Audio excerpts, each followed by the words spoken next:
Hi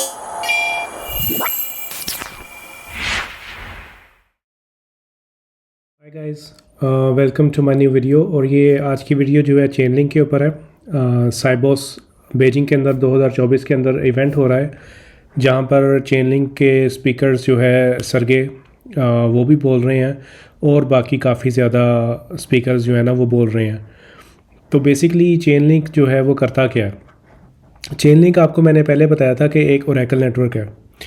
okay, just quickly about the video. So ये जो एक वीडियो है, ये एक अगेन एक टेक्निकल डिस्कशन है। इसके अंदर मैं डिस्कस करूँगा कि अभी करंटली चेनलिंक ने कौन सी इनोवेशंस की हैं, उनका आगे फ्यूचर में जाके क्या फ़ायदा हो सकता है। तो यहाँ पर कोई मैं कॉइन शेल नहीं करूँगा, ना ही मैं कोई मीम कॉइन के बारे में बात करूँगा।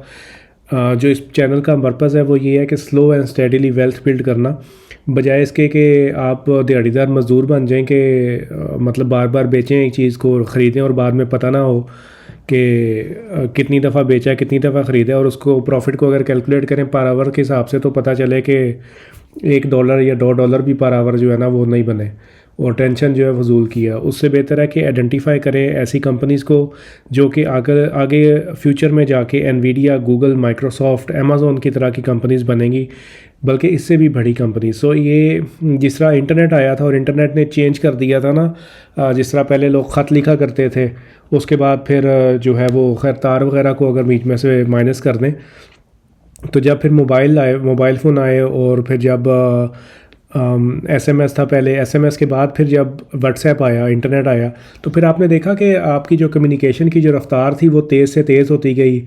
और कहीं पे भी बंदा बैठा हुआ है बग़ैर पैसे के, आप मतलब आपको सिर्फ इंटरनेट चाहिए और आप उससे कम्युनिकेट कर सकते हैं। तो इस तरह जो है वो काफ़ी ज़्यादा जो है वो दुनिया जो है वो तरक्की करती है। ये ऐसे है जैसे कि एक सड़क होती है, पहले एक कच्ची सड़क होती है तो वहाँ पे गाड़ियाँ आराम से गुजरती हैं, आहिस्ता गुजरती हैं, और फिर एक मोटरवे बन जाती है, तो वहाँ से जो है वो गाड़ियाँ स्पीड में गुजरती हैं। तो अभी हम लोग खुद इंटरनेट के ज़माने के अंदर आ गए हैं, लेकिन जो हम लोगों के बैंक्स वगैरह और जो फाइनेंशियल इंफ्रास्ट्रक्चर है वो अभी भी कोबोल के ऊपर और बहुत ज़्यादा ओल्ड टेक्नोलॉजी के अंदर रन कर रहा है। अराउंड 11,000 बैंक्स हैं जो कि स्विफ्ट को सपोर्ट करते हैं। स्विफ्ट एक इंटरनेशनल स्टैंडर्ड है, ISO 2002 आई थिंक उसको बोलते हैं। तो बेसिकली एक मैसेजिंग स्टैंडर्ड है। इट इज़ नॉट पॉसिबल कि अब एक ब्लॉकचेन के लिए जो है वो सारा कुछ चेंज करें। तो बैंक्स कभी भी जो है वो अपनी टेक्नोलॉजी को चेंज नहीं करते, बल्कि वो लेयरिंग करते हैं, एक टेक्नोलॉजी के ऊपर टेक्नोलॉजी यूज़ करते हैं। तो चेनलिंक जो है वहीं पे हेल्प कर रही है। तो हम आज के ब्लॉग में जो है वो डिस्कस करेंगे कि चेनलिंक ने लेटेस्ट इनोवेशंस क्या की हैं, और उनका आगे से जाके तो इम्पैक्ट जो है ना वो क्या आएगा। तो यहाँ पर जो है सबसे पहले इन्होंने ब्लॉकचेन प्राइवेसी मैनेजर जो है वो इंट्रोड्यूस करवाया है, जहाँ पे मैंने पहले बात की थी AXLR कॉइन के बारे में, जहाँ पे सिलेक्टिव प्राइवेसी है। तो ये भी उसी तरह की चीज़ है कि आप डिसाइड कर सकते हैं कि आपने कौन सी चीज़ जो है वो शेयर करनी है, कौन सी चीज़ शेयर नहीं करनी। बैंक्स आर अबाउट 3 थिंग्स, 3 चीज़ें बैंक्स के लिए बहुत ज़्यादा ज़रूरी होती हैं: सिक्योरिटी, कंप्लायंस और प्राइवेसी। तो यहाँ पर जो KYC इंफॉर्मेशन और बाकी जो इम्पोर्टेंट इंफॉर्मेशन है जो कि बैंक जिसको कंफर्टेबल नहीं है ऑन चेन शेयर करने के लिए, they can still keep this information of chain and they can still prove the authenticity. तो ये आगे चल के इसके ऊपर बात करते हैं कि ये ऐसा कैसे पॉसिबल है। फॉर एग्जांपल कि अगर आपने लेट्स सपोज आपने बार में जाना है, और आप अगर उसको अपना ID कार्ड बाउंसर को दिखाएंगे, तो उसके ऊपर आपका एड्रेस भी होगा, आपकी डेट ऑफ बर्थ भी होगी। खैर डेट ऑफ बर्थ तो उसने देखनी है, बाकी चीज़ें भी उसके अंदर मौजूद होंगी, जो कि हालांकि वो सिर्फ ये कंफर्म करना चाहता है कि आप ओवर 18 साल से ज़्यादा के हैं या 18 साल के हैं। तो ज़ीरो नॉलेज प्रूफ है, ऐसी टेक्नोलॉजी है जो कि बग़ैर डाटा शेयर किए उस बार जो बाउंसर है उसको ये कंफर्म वेरीफाई कर सकता है कि हाँ आप 18 साल से ऊपर हैं। तो यहाँ पर आप जो है ना वो हो क्या रहा है कि यहाँ पर चेन लिंक जो क्रॉस चेन इंटरऑपरेबिलिटी जो ट्रांजैक्शंस हैं, जो कि एक बैंक से दूसरे बैंक के ऊपर जो बैंक्स में ट्रांजैक्शंस करती हैं, बेसिकली चेन लिंक की ज़रूरत इस वजह से है कि अभी आप देखें कि मुख्तलिफ़ किस्म की ब्लॉक चेन्स हैं। अब बैंक्स जो है वो पैरेलल इंफ्रास्ट्रक्चर के अंदर इन्वेस्ट नहीं कर सकते कि आज एक ब्लॉकचेन के ऊपर एसेट्स पड़े हुए हैं तो उसके साथ इंटीग्रेट करें, कल को दूसरी के साथ पड़े हैं तो फिर दूसरी के साथ इंटीग्रेट करें, ऐसा पॉसिबल नहीं होता। तो चेन लिंक क्या करती है कि चेन लिंक आपको ये गारंटी प्रोवाइड करती है कि आने वाली फ्यूचर में जितनी भी ब्लॉकचेन्स होंगी उनके साथ ये इंटीग्रेशन प्रोवाइड करेगी। जैसे कि एक ट्रैवल चार्जर होता है ना, आप दुनिया में कहीं पे भी चले जाते हैं तो वो वहाँ के लिए जो है उसके वो स्विच इनेबल होते हैं और आप वो स्विच यूज़ कर सकते हैं। उसी तरह अब ये एसेट्स को आप होल्ड करते हैं, ना कि आप सिर्फ आप एसेट्स होल्ड कर सकते हैं बल्कि आप एसेट्स ऑन द ब्लॉकचेन जो है वो आप मूव भी कर सकते हैं। और जब आप मूव करते हैं तो फिर उसके सारे के सारे करैक्टरिस्टिक्स जो हैं और वो सिंक्रोनाइज होना चाहिए, सारा कुछ जो है ना वो मूव करना चाहिए। मतलब कि वैल्यू और डाटा दोनों की दोनों चीज़ें जो है वो मूव करनी चाहिए। तो यहाँ पे जब ये एक बैंक जो है एक स्मार्ट कॉन्ट्रैक्ट के थ्रू अगर ये वैल्यू और डाटा मूव कर रहा है अपनी, यहाँ पे ये स्विफ्ट का दिखा रहे हैं जो कि प्राइवेट की के साथ इनक्रिप्ट कर रहे हैं अपने मैसेज को, तो यहाँ पे जो है ना ब्लॉकचेन प्राइवेसी मैनेजर काम आता है। यहाँ पर जो है जो सेंडर और रिसीवर जो है ना वो दोनों एक दूसरे के बारे में जो भी इंफॉर्मेशन उन्होंने एक दूसरे को दिखानी है, जो वो शो करना चाहते हैं, सिर्फ वही विजिबल होगी और दरमियान में जो है वो सारा कुछ जो है ना वो कंप्लीट प्राइवेसी प्रोवाइड करेंगी बाकी जो है चेन के यूज़र्स के साथ। तो यहाँ पे इंस्टीट्यूशन लीड ऑफ प्राइवेसी की वो बात बता रहे हैं कि इंस्टीट्यूशंस को जो है वो प्राइवेसी के अंदर बहुत ज़्यादा क्योंकि डिफरेंट तरह के स्टैंडर्ड्स होते हैं जो कि उन्होंने मेंटेन करने होते हैं, उस वजह से जो है वो प्राइवेसी की एक बहुत ज़्यादा एक क्रिटिकल फैक्टर होता है किसी भी चीज़ करने के अंदर। यहाँ पर थोड़ा सा इसको प्राइवेसी मैनेजर को जो है वो थोड़ा डिटेल के अंदर दिखाया हुआ है। यहाँ पर जो है ये मुख्तलिफ़ किस्म की डाटा सोर्सेज हैं जहाँ से जो चेन लिंक जो है वो नेविगेशनल डाटा या फिर प्रूफ ऑफ रिज़र्व या फिर मार्केट प्राइसेस कुछ भी हो सकती है, वो उसको यहाँ पे चेन लिंक के अंदर अनस्ट्रक्चर्ड डाटा से चेन लिंक के सिस्टम के अंदर ये डाटा एंटर होता है। ये आगे जाकर हम लोग देखते हैं कि आर्टिफिशियल इंटेलिजेंस के थ्रू किस तरह अनस्ट्रक्चर्ड डाटे को स्ट्रक्चर्ड डाटे के अंदर ये कन्वर्ट कर रहे हैं। LLMs बोलते हैं उनको, लार्ज लैंग्वेज मॉडल्स। अगर आपने चैट जीपीटी यूज़ किया हो तो चैट जीपीटी भी जो है वो एक लार्ज लैंग्वेज मॉडल है। तो यहाँ पे ब्लॉकचेन प्राइवेसी की मदद से जो है ये फिर आपका एक यूनिफाइड गोल्डन ब्लॉक जो वो बन जाता है। उसको आगे चल के देखते हैं कि वो क्या चीज़ होती है। बेसिकली वो एक सिंगल सोर्स ऑफ ट्रूथ होता है जो कि कोई भी वेरीफाई कर सकता है। और यहाँ पर ये मुख्तलिफ यहाँ पर एक यूज़र को इन्होंने दिखाया बैंक के साथ कम्युनिकेट करते हुए, और यहाँ पे वो बता रहे हैं कि जो ट्रांजैक्शंस हैं वो आपकी प्राइवेट भी हो सकती हैं ट्रांजैक्शंस के। ऐसा भी पॉसिबल है कि बैंक ए और बैंक बी के अंदर कंप्लीट प्राइवेसी हो ट्रांजैक्शन के ऊपर के जो है वो उनको स्पेसिफ़िक चीज़ें ही जो हैं वो दिखाई जाएँ। दूसरा डेको सैंडबॉक्स इन्होंने लॉन्च किया है यहाँ पर, और ये जो है ये बेसिकली ऑफ चेन डाटा को जो है ना ये प्रूव करता है बग़ैर उस डाटा को ऑन चेन लेके जाए हुए कि वो डाटा क्या है। तो यहाँ पे ऑफ चेन डाटा है, for example credit score, identity information है या फिर सैंक्शन लिस्ट है। मेक श्योर करना है कि जिसके साथ आप जो है कम्युनिकेट कर रहे हैं, ट्रांजैक्शन कर रहे हैं, वो सैंक्शन लिस्ट के अंदर नहीं है। तो इसको जो है वो डेको जो है वो वेरीफाई करेगा, अरिथमेटिकली क्रिप्टोग्राफिकली एक प्रूफ प्रोवाइड करेगा जो कि वो सिस्टम वेरीफाई कर सकता है कि हाँ ये सैंक्शन लिस्ट के अंदर नहीं है या फिर जो भी उसका जो है वो डाटा। तो ये इसको बोलते हैं zero knowledge proof. Zero knowledge proof के बारे में जो है वो हम लोग फिर कभी दोबारा बात करेंगे। अभी चलते हैं नेक्स्ट न्यूज़ की तरफ। तो यहाँ पर मैं आपको दिखा दूँ कि चेन लिंक के जो फाइनेंशियल मार्केट इंफ्रास्ट्रक्चर के अंदर यूरोक्लियर और स्विफ्ट है। स्विफ्ट इज़ द बिगेस्ट मतलब कि जो मैसेजिंग सिस्टम है जिसके थ्रू पैसे ट्रांसफ़र होते हैं एक मुल्क से दूसरे मुल्क। तो बेसिकली करंटली ये होता है कि अभी काफ़ी ज़्यादा जो सिस्टम्स हैं वो सिस्टम्स कनेक्टेड नहीं है इंटरनेट से, और काफ़ी ज़्यादा जो ट्रांजैक्शंस हैं वो एक्सेल के अंदर भी रखी होती हैं और at the end of the day वो ट्रांजैक्शन सेटल होती हैं। लेकिन उसका मसला ये होता है कि जो रिसोर्सेज होते हैं ना वो लॉक्ड भरे रहते हैं, इवन दो कि वो यूज़ भी नहीं होते। तो अगर जो ट्रांजैक्शंस हैं वो बजाय इसके at the end of the day clear होने के अगर वो रियल टाइम के अंदर होना शुरू हो जाती हैं तो ये एफिशिएंसी जो है वो बहुत ज़्यादा इंक्रीज़ कर देता है। लिक्विडिटी जो है वो मार्केट की वो बहुत ज़्यादा इंक्रीज़ कर देता है। और यहाँ पे आप देखें कि एसेट मैनेजर में फ्रैंकलिन टेम्पल्टन भी मौजूद है, और बाकी बैंक्स के अंदर जो है वो UBS भी है, और ब्लॉकचेन्स के अंदर एवलॉन्च, जीके सिंक और BESU हाइपरलेजर यूज़ कर रहे हैं। तो यानी कि ये जो प्रूफ ऑफ जो गोल्डन प्रूफ्स हैं, यूनिफाइड गोल्डन प्रूफ्स जो हैं वो डिफरेंट ब्लॉकचेन्स के ऊपर पड़े हैं। आप डिफरेंट ब्लॉकचेन से जो है वो उसको वेरीफाई कर सकते हैं। आप डाटा को डिफरेंट ब्लॉकचेन्स के ऊपर मूव कर सकते हैं। तो बेसिकली इंटरऑपरेबिलिटी, जिस तरह के ऊपर मैंने आपको पहले भी बताया था कि जब इंटरऑपरेबिलिटी होती है किसी भी चीज़ के अंदर, तो उसके अंदर ज़्यादा यूज़र्स आते हैं, उसके अंदर ज़्यादा लिक्विडिटी आती है। तो यहाँ पर आप वो बता रहे हैं कि मसला क्या है। मसला ये है, वो कह रहे हैं कि कम्युनिकेशन जो है ना, अब जो है ना कुछ इनको क्या बोलते हैं, कॉरपोरेट एक्शंस होते हैं जो कि कस्टमर्स के साथ जो है या जो स्टेक होल्डर्स हैं उनके साथ जो है ये डिस्कस करने होते हैं, जो कि ज़रूरी होते हैं, इन्फॉर्म करने होते हैं। तो यहाँ पे वो कह रहे हैं कि they are plagued by costly errors, resource intensive and duplicated practices, क्योंकि सारा कुछ मैनुअल है।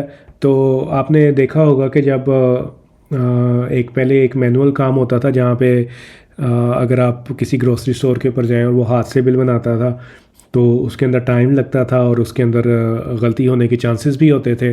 तो जब से कंप्यूटर आया और फिर उसके अलावा आपको फिर इन्वेंट्री भी मेंटेन करनी पड़ती थी हाथ से कि कितने पीसेस निकल गए हैं किसी चीज़ के, कितने रह गए हैं। लेकिन जब कंप्यूटर आए तो फिर उन्होंने जो है वो मैनुअल रसीदें बनाने उनकी ज़रूरत ख़त्म कर दी और फिर इन्वेंट्री भी वो ख़ुद ही मेंटेन करना शुरू हो गया कि कितने पीस निकले हैं, कितने पीस वापस आए हैं।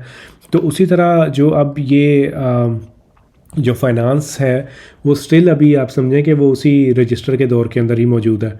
तो अब यहाँ पे जो है वो मैंडेटरी एक्शंस होते हैं कुछ, और कुछ मैंडेटरी ऑप्शंस विद एक्शंस के साथ होते हैं और कुछ वॉलंटरीली एक्शंस होते हैं। कुछ जो होते हैं वो बाई डायरेक्शनल होते हैं और कोई जो है सिर्फ वन वे होते हैं। अब फॉर एग्जांपल यहाँ पे अगर कैश डिविडेंड्स या स्टॉक स्प्लिट्स और मर्जर की इन्फॉर्मेशन अगर आपने इन्वेस्टर्स के साथ शेयर करनी है तो ये ज़रूरी है कि आप जो है वो कॉर्पोरेट एक्शन, क्योंकि ये कोई भी चीज़ जो फाइनेंशियल स्ट्रक्चर, जो कैपिटल स्ट्रक्चर को या फिर उसकी फाइनेंशियल पोजीशन को कंपनी की चेंज करती है, वो उसके इन्वेस्टर्स के साथ, एसेट मैनेजर के साथ और डिफरेंट स्टेक होल्डर्स के साथ डिस्कस करना जो है बहुत ज़रूरी होती है। डिफरेंट तरह की रेगुलेशंस होती हैं। तो यहाँ पर आप वो बता रहे हैं कि these events dictate the governance of the world largest corporations and flow trillions in capital. तो यहाँ पे वो बता रहे हैं कि ये जो गवर्नेंस सेक्शंस जो है ना, ये दुनिया की बहुत बड़ी ऑर्गेनाइजेशंस हैं उनको और उनके जो कैपिटल है उन सबको जो है वो अफेक्ट करते हैं। और ये बहुत ही फंडामेंटल चीज़ है एक मार्केट और इकोनॉमी के लिए। तो अगर फॉर एग्जांपल एक प्रॉब्लम है जो कि कॉस्ट कर रही है $1 बिलियन ईयरली और आप इसकी सोल्यूशन प्रोवाइड करते हैं, तो how much your solution would cost? Your solution would cost $1 billion, क्योंकि आपने उसकी सोल्यूशन प्रोवाइड की है उस चीज़ की। तो यहाँ पे अब वो बता रहे हैं कि 46% ऑफ द डाटा जो है ना वो मैनुअली प्रोसेस किया जाता है और ये हंड्रेड्स ऑफ मिलियंस जो कॉर्पोरेट लेवल के ऊपर वो बता रहे हैं कि potentially hundreds of millions at a corporate level, जो कि फ्रिक्शन है जिसको बोलते हैं। फ्रिक्शन ऐसी होती है यानी कि जो मैनुअल काम करते हैं आप, तो फिर ऑफ कोर्स उसके काम के अंदर जो है वो डिले आता है, गलतियाँ आती हैं तो फिर ऑफ कोर्स गलतियों के जो है वो उसकी वजह से लॉस भी होता है। तो वो बता रहे हैं कि 45% ऑफ द ब्रोकर्स जो हैं वो 1 मिलियन प्लस जो है वो इन गलतियों की वजह से जो है ना वो लूज़ कर चुके हैं। तो प्रॉब्लम क्या है? प्रॉब्लम ये है कि ये ना अनस्ट्रक्चर्ड डाटा होता है। फॉर एग्जांपल PDF डॉक्यूमेंट्स होते हैं। अब ये कोई XML का स्टैंडर्ड या JSON का स्टैंडर्ड नहीं है कि जो मैसेज का स्ट्रक्चर है ना वो किस तरह का होगा। तो ये PDF डॉक्यूमेंट्स होते हैं और इसके अंदर नेचुरल लैंग्वेज होती है, तो नेचुरल लैंग्वेज प्रोसेस करते हैं ये लार्ज लैंग्वेज मॉडल के साथ। तो अब यहाँ पे जो है ये LLMs यूज़ करते हैं क्योंकि ये अनस्ट्रक्चर्ड डाटा, हाँ मैंने बता दी, और कॉम्प्लेक्स इंफॉर्मेशन फ्लोज होते हैं। For example counter party clearing house या फिर सेंट्रल सिक्योरिटी डिपॉजिटर्स वगैरह, इन बहुत ज़्यादा मुख्तलिफ़ किस्म की ऑर्गेनाइजेशंस के दरमियान में जो है वो इंफॉर्मेशन जो है वो फ़्लो हो रही होती है। और इन्फॉर्मेशन का फ़्लो भी मुख्तलिफ है, मतलब कि आप कोई उसके अंदर उसका कोई कह लें कि सेट पैटर्न नहीं है। तो जो ह्यूमन इंटेलिजेंस है वो रिक्वायर्ड होती है। लेकिन अगर ह्यूमन इंटेलिजेंस को हम आर्टिफिशियल इंटेलिजेंस के थ्रू प्रोग्राम कर लें और उसको एग्जीक्यूट करें तो वो काफ़ी बहुत ज़्यादा तेज़ रफ्तार में जो है वो काम करता है। फॉर एग्ज़ाम्पल एक पूरी की पूरी बुक एक आदमी या एक इंसान 1000 पेजेस की अगर पढ़ना चाहे तो एटलीस्ट उसको बहुत ज़्यादा जल्दी भी अगर वो पढ़ेगा तो उसको कुछ दिन तो लगेंगे ना। लेकिन कंप्यूटर जो है अगर हम इसको प्रोग्राम कर दें इस इंटेलिजेंस को तो कंप्यूटर जो है वो चंद सेकंड्स के अंदर भी इसको पढ़ सकता है depending on the processing power. और अगर आप चैट जीपीटी के अंदर करें तो it will take not even a minute to read the book. और फिर आप उससे उस बुक के मुतल्लिक आप उससे सवाल कर सकते हैं, उससे आप आर्ग्यूमेंट कर सकते हैं जिस तरह आप एक ह्यूमन से कर सकते हैं। तो ये लार्ज लैंग्वेज मॉडल्स होते हैं। तो यही लार्ज लैंग्वेज मॉडल्स जो है चेन लिंक यूज़ कर रहा है अनकन्फर्म डाटा को उसके अंदर एक स्ट्रक्चर्ड फॉर्म के अंदर लाने के लिए। और इससे ये होता है कि जो टाइमली इन्फॉर्मेशन जो है ना वो बहुत ज़रूरी है ख़ास तौर के ऊपर ट्रेडर्स के लिए। और अगर इस इंफॉर्मेशन के अंदर डिले आते हैं और फिर अब यहाँ पर भी जिस तरह बता रहे हैं कि मैनुअली रिव्यू करते हैं डेटे को 8 आइज चेक, यानी कि 8 लोग देखेंगे डेटे को, स्क्रबिंग करेंगे, देखेंगे कि उस पीसीस ऑफ डाटा के ये सही है या नहीं सही, और फिर मल्टीपल सोर्सेज से आपने उस डाटे के जो है वो वेरीफाई भी करना है। तो इन सब चीज़ों के अंदर जो है ना वो डिले आ जाता है, और जब डिले आता है तो फिर ये मनी कॉस्ट करता है। तो यहाँ पर जो है इन्होंने गोल्डन रिकॉर्ड्स जो है वो कॉर्पोरेट एक्शंस के लिए बनाए हैं। तो यहाँ पर फॉर एग्जांपल ये इनिशियल पब्लिक स्टेटमेंट है, यहाँ पर जो इनका लार्ज लैंग्वेज मॉडल है वो इसको पढ़ेगा। ये देखें जिस तरह यहाँ पे ये इन्होंने क्लोजअप के अंदर दिखाया है, ये डेटा प्रोसेसिंग हो रही है LLM1, LLM2, LLM3, और ये यहाँ पे एक स्ट्रक्चर्ड आउटपुट जो है वो क्रिएट कर रहा है, और ये फिर फर्स्ट लेवल ऑफ कंसेंसस यहाँ पर क्रिएट करता है। और उसके बाद फिर जो चेन लिंक का दूसरा नेटवर्क है वेरिफिकेशन के लिए वो सेकंड लेवल ऑफ कंसेंसस जो है वो बनाता है। कंसेंसस का मतलब है कि एग्री करना किसी चीज़ की किसी एक चीज़ के ऊपर। और यहाँ पे फिर जो है वो इसको ब्लॉकचेन मैसेज बना देते हैं। ब्लॉकचेन मैसेज बनाने के बाद ये यूनिफाइड गोल्डन रिकॉर्ड बन जाता है। यूनिफाइड गोल्डन रिकॉर्ड का मतलब है कि ये वेरीफाइबल प्रूफ ऑफ डाटा है, और ये मौजूद है एवएक्स के ऊपर, जीके सिंक के ऊपर, और ये BSU जो हाइपरलेजर चेन है इसके ऊपर। तो मल्टीपल चेन्स के ऊपर ये जो है ये मौजूद है, और CCIP के थ्रू ये स्विफ्ट के अंदर जो स्विफ्ट का स्टैंडर्ड है उसके अंदर भी जो है ये इसको इंजेक्ट कर देते हैं। तो ये बेसिकली इनकी जो है वो सोल्यूशन है। यहाँ पर आर्टिफिशियल इंटेलिजेंस इन्होंने यूज़ की है जो, और रियल टाइम डाटा जो है कॉर्पोरेट्स को जो है ना वो कॉर्पोरेट एक्शंस के लिए जो इन्होंने वो बताया। और यहाँ पर वो बता रहे हैं कि जो इन्फॉर्मेशन है ये ब्लॉकचेन के ऊपर सब के सब पार्टिसिपेंट्स के लिए रियल टाइम में वेरीफाइबल मौजूद है। तो आप समझें कि अब ब्रॉडबैंड का दौर आ गया।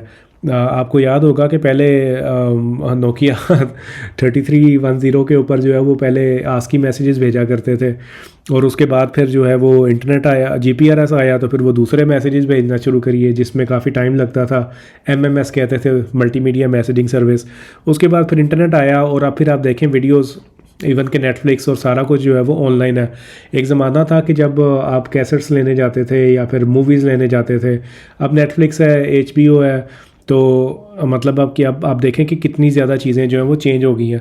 तो उसी तरह अब ये वाली जो चेन लिंक कंपनी है ये जो है इनोवेशन लेकर आ रही है फाइनेंशियल सिस्टम के अंदर, जो कि बहुत ज़्यादा ज़रूरी है, क्योंकि कल को जो स्विफ्ट सिस्टम है वो टोकन होल्ड करना चाहता है मुख्तलिफ़ किस्म की ब्लॉकचेन्स के, और वो मुख्तलिफ़ ब्लॉकचेन्स के टोकन को मुख्तलिफ़ ब्लॉकचेन्स के अंदर वो मूव भी करना चाहते हैं। और वो ये नहीं चाहते कि हर एक के साथ इंटीग्रेशन के लिए जो दोबारा से जो है वो कोड लिखना शुरू कर दें। तो चेन लिंक जो है वो उनको ये इन्फॉर्मेशन, ये सहूलत प्रोवाइड करता है। अब फॉर एग्जांपल कि अगर आप टोकन ख़रीद लेते हैं, आप जाके लिमिट ऑर्डर या मार्केट लिमिट ऑर्डर लगा लेते हैं, अपना पर्सनल वॉलेट आप बना लेते हैं, उसका सीड फ्रेज वगैरह आपको सारी चीज़ों का पता है। Try this to explain to your grand mother और समवन, या फिर जो लोग ओवर 60 हैं। तो जो लोग ओवर 60 हैं जिन्हें बूमर्स बोलते हैं, ज़्यादा पैसा भी उनके पास ही है, तो वो चाहते हैं कि सिंपल सोल्यूशन हो। तो यहाँ पर जो है पहले XRP एक कंपेटिटर था इसका chain link, sorry XRP competitor था स्विफ्ट का। स्विफ्ट के पास कोई ऐसी टेक्नोलॉजी नहीं थी। यहाँ पर ये मैसेज स्टैंडर्ड्स ये की बात हो रही थी, तो इनके पास कोई ऐसी टेक्नोलॉजी नहीं थी कि ये जिससे ब्लॉकचेन के साथ इंटरेक्ट कर सकें। और XRP जो थी वो एक बहुत ही कटिंग एज टेक्नोलॉजी लेके आ रहा था।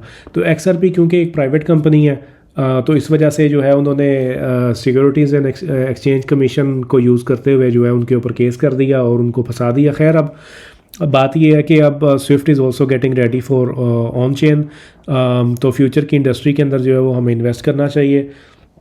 मैंने आपको XLR का पहले बताया था, चेन लिंक का भी मैंने बताया था और XRP का भी मैंने बताया। तो अब यहाँ पर इसके हमारे पास फ़वाइद क्या आते हैं कि स्ट्रक्चर डाटा आता है, टाइमली इन्फॉर्मेशन आती है, एक्यूरेट आती है, वेरीफाइबल, सिक्योर आती है और हाँ अपडेटेबल है, एक्सेसिबल एंड ऑल दिस। तो यहाँ पर आप देखें कि इसके ये मैंने आपको ऑलरेडी पहले दिखा दिए हैं, जो इसके अंदर जो इन्वेस्ट कर रहे हैं वो कौन लोग हैं। तो मतलब कि मेरी मकसद ये इस वीडियो का मकसद सिर्फ ये था कि आप एक मैंने जो चीज़ पढ़ी थी और जो मैंने समझी है उसको मैं डॉक्यूमेंट करूं और मतलब जो लोग इंफॉर्मेशन चाहते हैं, जो लोग नॉलेज चाहते हैं, जो लोग समझ के फ़ैसला लेना चाहते हैं, उनके लिए मैं इंफॉर्मेशन शेयर करूं। वरना अगर आपने किसी के कहने के ऊपर जो है वो कोई काम करना है और अपना दिमाग इस्तेमाल नहीं करना, तो फिर मतलब नुकसान होने के चांसेस जो हैं वो ज़्यादा हैं। आपको ख़ुद समझना चाहिए कि आप किसी चीज़ के अंदर जो है वो आपकी मोटिवेशन क्या है और जो है वो आप क्यों उसका नैरेटिव क्या है। नैरेटिव समझना चीज़ का बहुत ज़रूरी है, कौन सी जो है वो प्रॉब्लम जो है वो उसको सॉल्व कर रहा है और उसके अंदर कौन कौन से इन्वेस्टर्स हैं, किस किस के साथ उसकी जो है वो कम्युनिकेशन चल रही है। तो now this system is live, this is not a concept और अ प्रूफ ऑफ कॉन्सेप्ट और a plan, this is now functional system. तो अब बात जो आ गई है वो फंक्शनल सिस्टम की तरफ आ गई है। जिस तरह ये कंपनीज़ जो है ये चेन लिंक के सिस्टम को यूज़ करेंगी, तो चेन लिंक की करेंसी जो है वो लिंक टोकन है, तो उनको लिंक टोकन होल्ड भी करना पड़ेगा और जैसे कोई चीज़ एग्जीक्यूशन करेंगे तो इन रिटर्न जो है वो लिंक टोकन बर्न होगा। और आपको पता है सप्लाई एंड डिमांड के अंदर कि जब किसी चीज़ की सप्लाई कांस्टेंट रहती है और उसकी डिमांड इंक्रीज़ हो जाती है तो फिर उसकी प्राइस ऊपर चली जाती है। तो आई सी लिंक इन 3 फिगर्स और with in 6 years I think के लिंक जो है वो 2500 to 5000 का टोकन होगा। तो आई थिंक काफ़ी इन्फॉर्मेशन जो है वो डिस्कस कर ली है। तो दोबारा मिलेंगे नेक्स्ट वीडियो में। Until then take care, bye bye.